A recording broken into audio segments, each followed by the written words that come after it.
La decisión del presidente de la Nación, Alberto Fernández, con video además explicando algunas cuestiones, de enviar al Congreso Nacional nuevamente un proyecto de legalización y despenalización del aborto, por el aborto legal, seguro y gratuito, que llega además en un momento también con actividad muy importante en el Congreso de la Nación. Y lo vamos a charlar con María Ángeles Guerreros, integrante de la campaña nacional por el derecho al aborto legal, seguro y gratuito en Santa Fe. ¿Cómo andas, María Ángeles? Gracias por atendernos. ¿Qué tal? ¿Cómo están? Buenas tardes. Muy bien, muy bien. Bueno, con la buena noticia de que nuevamente el Congreso de la Nación va a avanzar, o así uno espera, en el tratamiento de este proyecto. Quiero que nos cuentes un poco, más allá me imagino, la alegría, de las sensaciones, es decir, bueno, vamos de vuelta, con más pilas que antes y con más energía que antes, pero que nos cuentes algunos detalles del proyecto enviado, si es que los tenés, si lo pudiste un poco pispear.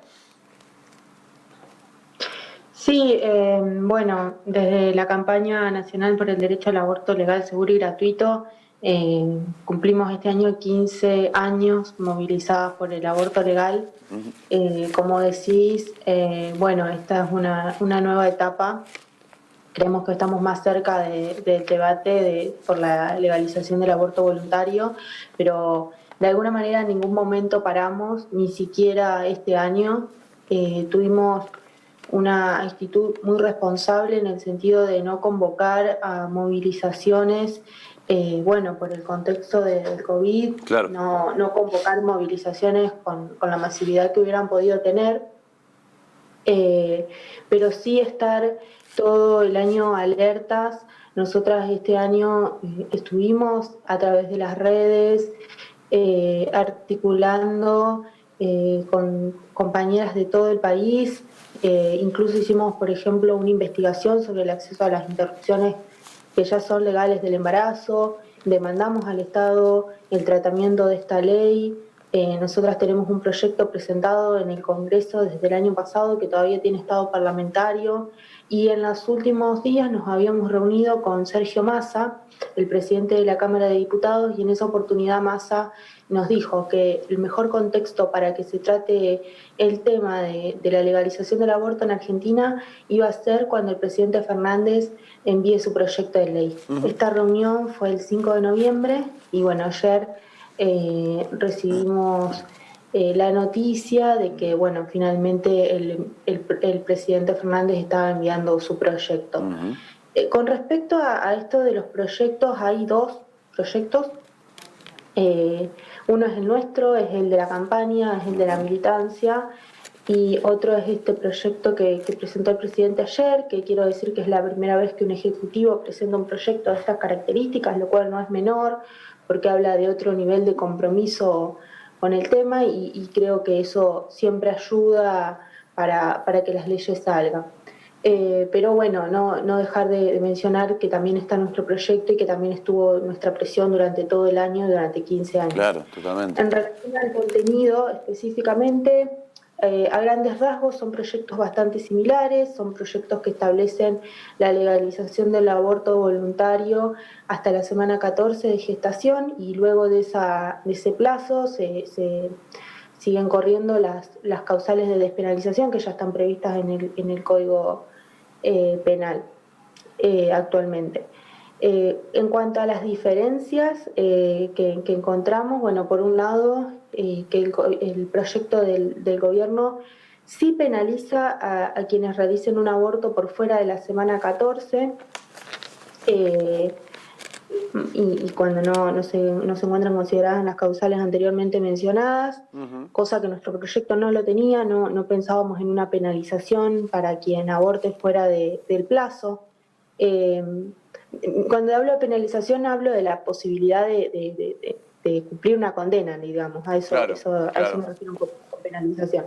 Por otro lado, bueno, la objeción de conciencia, que es otro tema que introduce este proyecto del Ejecutivo, que el nuestro no lo tenía, y también algunas otras cuestiones que tienen que ver por ejemplo, con los plazos que deben cumplir los efectores de salud para garantizar la práctica. Nosotras estábamos hablando de un plazo de 5 días, y el gobierno lo extendió a 10 días. Nosotros consideramos, quizás parezca que entre 5 y 10 días no hay mucha diferencia, pero si estamos hablando de un sistema de plazos, la verdad es que sí hace la diferencia 5 o 10 días en el sentido de que, bueno, por ahí sabemos que una de las formas que hay de no garantizar la práctica es demorarla. Claro, Entonces, dilatarlo. bueno, entendemos que Ahora, necesitamos más seriedad. estos puntos que vos planteás, digamos, con el proyecto del Ejecutivo, más el proyecto de ustedes también, es lo que se viene ahora, digamos, una discusión en el cual obviamente se le pueden implementar modificaciones y se puede llegar a un proyecto consensuado entre los distintos sectores que proponen, ¿no? Por supuesto, ahí de esa manera se construyen las leyes. En 2018, cuando se discutió el proyecto, que después que se logró la histórica media sanción, se tomó como base nuestro proyecto, pero también había otras 11 iniciativas que se pusieron a consideración junto con el nuestro y se elaboró un dictamen en conjunto, que eso fue lo que se votó finalmente en junio de 2018 y lo que se envió al Senado para su aprobación. Así que en este momento sí estamos hablando de que el proyecto se va a poner a consideración. Hay algún otro proyecto de una diputada mandato cumplido, que es la diputada Ferreira, pero en sí son esos los proyectos que hay, fundamentalmente el nuestro y el del gobierno. Y entendemos que sí que se va a elaborar un dictamen de consenso para poder, bueno, ya arribar a un dictamen en la Cámara de Diputados y eventualmente a la media sanción, y si todo sale como creemos que va a salir, bueno, finalmente al Senado y a la ley de legalización del aborto voluntario. Te consulta mi compañera Paola. Hola, ¿qué tal, Paola? María Ángeles, ¿qué tal? Buenas tardes. Una de las principales discusiones que se analizó durante muchísimo tiempo en comisiones en el año 2018 fue la cuestión de las semanas. Este proyecto vuelve a plantear la legalización hasta la semana 14. ¿Pensás que en algún punto esto puede volver a ser eje de análisis, eje de discusión cuando esto finalmente sea discutido nuevamente en el Congreso? No, creo que hay un consenso en relación a la cantidad de semanas, porque, bueno, como decía, los dos proyectos que están principalmente para ser tratados en el Congreso hablan de 14 semanas. Obviamente que después puede haber, bueno, modificaciones, pero creo que ese no es el punto más polémico del proyecto. Creo que es un proyecto de avanzada que también tiene en cuenta, bueno, por ejemplo, en Uruguay es hasta la semana 12, pero hay algunos otros países en donde los plazos son un poco más extensos y nuestro plazo tiene que ver con cuestiones médicas, científicas, y es un plazo razonable, digamos. Hoy estoy charlando también con una licenciada en obstetricia que forma parte de la campaña por el aborto a nivel nacional, y me estaba comentando también, si bien todo es muy reciente y todo esto está siendo analizado y leído en una primera instancia, respecto de cómo se incorporó a este proyecto del Ejecutivo la cuestión de la educación sexual integral. ¿Cómo lo observas vos?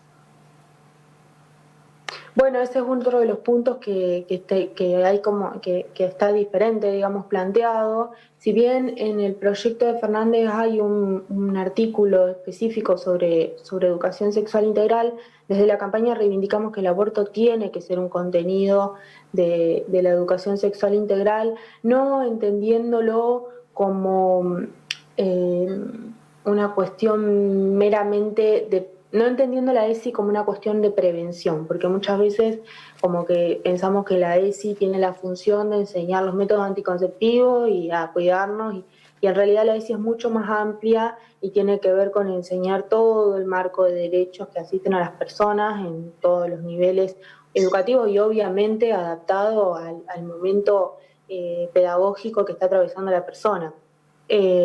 Nosotras, bueno, eso, pensamos que el aborto tiene que ser un contenido de la ESI, pero en tanto derecho, o sea, en tanto ley que consagra un derecho que a su vez está amparado por la Constitución y los derechos los tratados internacionales de derechos humanos.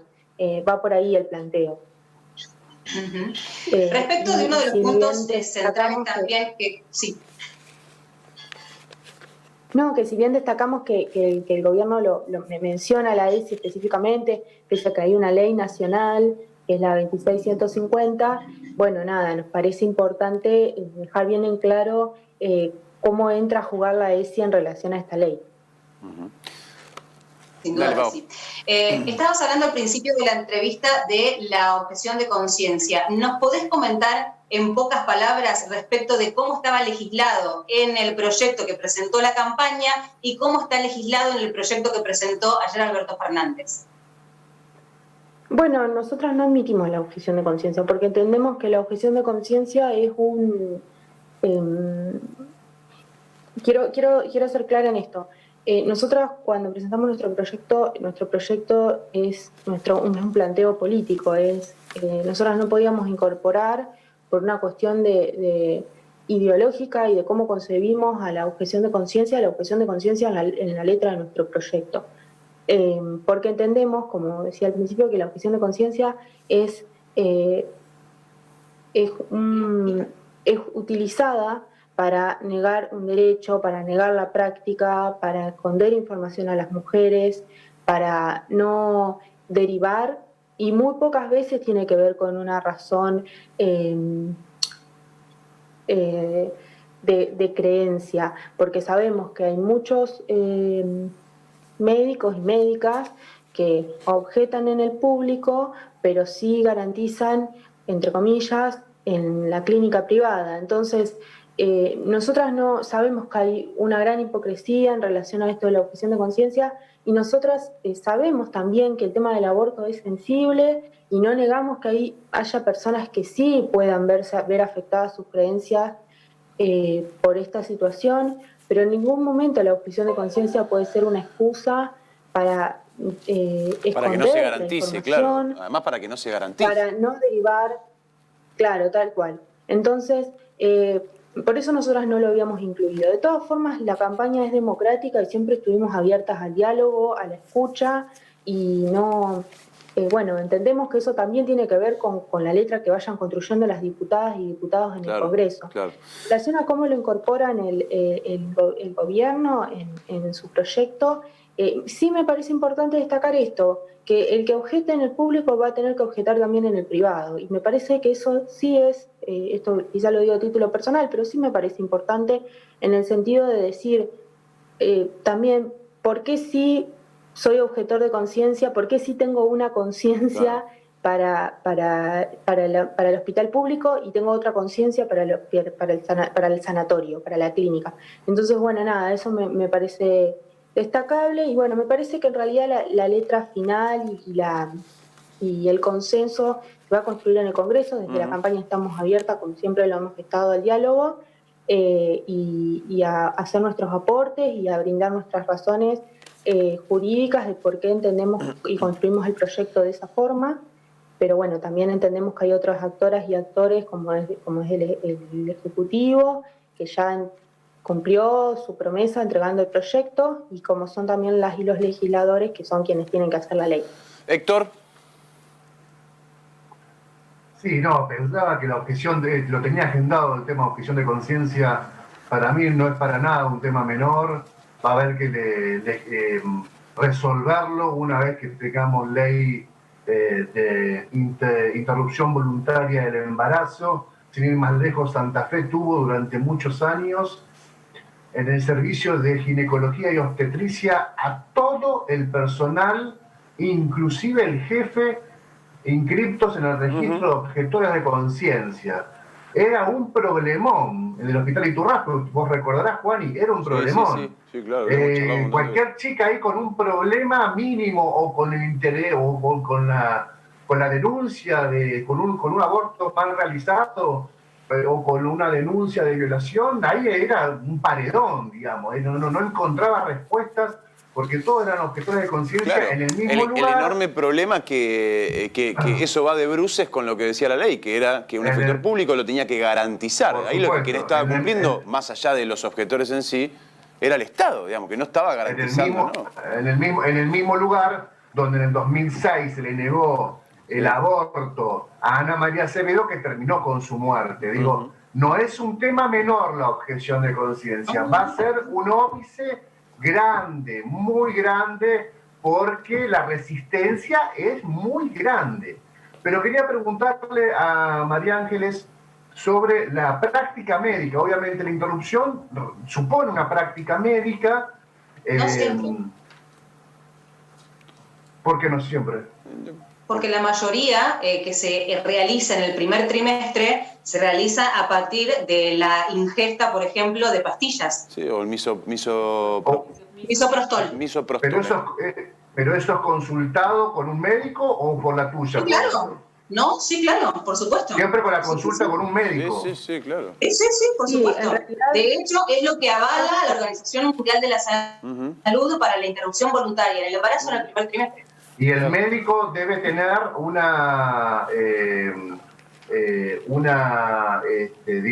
estar solícito, digamos, al planteo de la mujer que llega a su consultorio con la idea de la práctica de la interrupción voluntaria del embarazo, sea, digamos, como conocido como la pastilla que interrumpe el embarazo, o sea, más avanzado cerca de las 14 semanas. ¿Eso cómo está planteado en el proyecto? Si es que está planteado ese momento en que se encuentra la mujer con la autoridad médica. Bueno, en realidad hay que por ahí separar algunas cuestiones. Lo que hace la ley es brindar un marco legal a la interrupción voluntaria del embarazo en Argentina. Puntualmente en lo que refiere a plazos y a derechos que amparan a las mujeres y otras identidades con capacidad de gestar. Luego que se sanciona la ley, lo más probable que ocurra, como ocurre con la ley vigente en este momento es el Código Penal, que establece la penalización del aborto y la despenalización por causales en la causal violación y la causal salud. Para esa ley hay un protocolo, que es el Protocolo de Interrupción Legal del Embarazo, que es un protocolo del Ministerio de Salud que elabora desde el ámbito ejecutivo y baja las directrices de cómo se tiene que garantizar ese marco normativo en términos de política pública. Eso lo hace el Ejecutivo. Entendemos que en el mismo sentido, cuando se sancione la ley, el Ministerio de Salud va a elaborar un nuevo protocolo para la atención de estos abortos legales, estos nuevos abortos legales. Con relación a lo que planteaban ahí, que discutían y hacían mención a Ana María Acevedo y al Hospital Iturraspe, lo que nosotros sostenemos es que la objeción de conciencia es individual, porque la conciencia es individual, no es institucional. Y hablo de Ana María Acevedo porque en el caso de Ana María, la respuesta que se le dio desde el hospital no fue que el médico fulano no quería o el médico fulano no quería, fue en este hospital, por razones religiosas y morales, no se practican abortos. Y eso es imponer la ideología o la religión o la creencia de quien en ese momento es funcionario público a todo el efector público. Y eso es lo que no puede ocurrir. Un médico puede objetar la práctica, pero debe informar cómo se hace la práctica y derivar, y el efector, porque es público, porque es el Estado y porque es el Estado el que debe garantizar los derechos, debe arbitrar los mecanismos y ordenar sus recursos humanos de forma que la práctica se garantice. Eso le compete al Estado. Y sí, decir esto que preguntaban en relación a cómo es el tema de la práctica médica. Sí, como decía Paola, en las primeras semanas de gestación se puede interrumpir esa gestación con una pastilla que se llama misoprostol. Pero bueno, me gustaría esto dejarlo en claro para la audiencia. No es una pastilla que uno se toma la pastilla y ya está. Y lo digo por si hay mujeres, porque conocemos situaciones de mujeres que van y compran el misoprostol y luego no tienen la indicación de cómo usarlo, entonces pueden derivar en abortos mal practicados. El método del misoprostol es 100% seguro, siempre y cuando se tome con la indicación médica y con las dosis que corresponden y de la forma que corresponde. Entonces sí, siempre se requiere la intervención de un médico, de un profesional, Claro. qué va a hacer quién. Va a recetar la medicación, va a indicar las dosis que hay que tomar y va a hacer el seguimiento del aborto y post-aborto. Que esa es la forma, cuando nosotros decimos aborto legal, seguro y gratuito, nos referimos a eso, a tener un marco legal, a tener políticas públicas para que la práctica sea segura y tenemos en Argentina, sin ir más lejos, en nuestra provincia, tenemos el misoprostol, que la producción pública de misoprostol, que bueno, es una medicación que, como decía, garantiza la práctica ambulatoria, es segura, si es acompañada con las indicaciones correctas, es una práctica segura, es una práctica que además, y esto también es importante decirlo, estamos en pandemia y uno de los argumentos que se nos daba cuando nosotras reclamábamos que se trate el proyecto hace un par de meses atrás y no hace tanto atrás, era no porque estamos en pandemia y el sistema está colapsado. Pero nosotras decimos, hay 49.000 internaciones anuales por complicaciones por aborto, y esas complicaciones son de abortos practicados, por ejemplo, con sondas, con agujas de tejer, bueno, y otras prácticas que conocemos, que sabemos, y que terminan en mujeres que deben ser hospitalizadas con hemorragias y demás. Entonces, el misoprostol, las primeras semanas de gestación, el acompañamiento médico, estamos hablando de un marco totalmente otra cosa, digamos, un acceso a la salud real, de calidad y sobre todo de seguridad para quien decide por el motivo que sea personal, que también es personal y que también tiene que ver con una conciencia, porque siempre parece que la conciencia está del lado de los profesionales de la salud y las mujeres también tenemos conciencia y las mujeres también muchas veces pese a esas conciencias necesitamos por el motivo que sea abortar y digo pese a esa conciencia porque también está esto de la cuestión de la religión y las mujeres las mujeres religiosas también abortamos y las mujeres que creemos en Dios también y las mujeres y no pasa por ahí, pasa porque a veces simplemente ese embarazo es imposible de sostener, es imposible de continuar y lo que debe ser el Estado con esas mujeres no es enviarlas a la cárcel o decirles, bueno, abortá en tu casa y si podés llegar al hospital, buena suerte y si no, mala suerte. Es brindarle el sistema para que pueda acceder a la salud, al derecho a la salud y al derecho a la vida, que bueno, también de la vida de las mujeres estamos hablando. María Ángeles, gracias por tu tiempo, muy amable. No, gracias a ustedes por las preguntas. Hasta luego.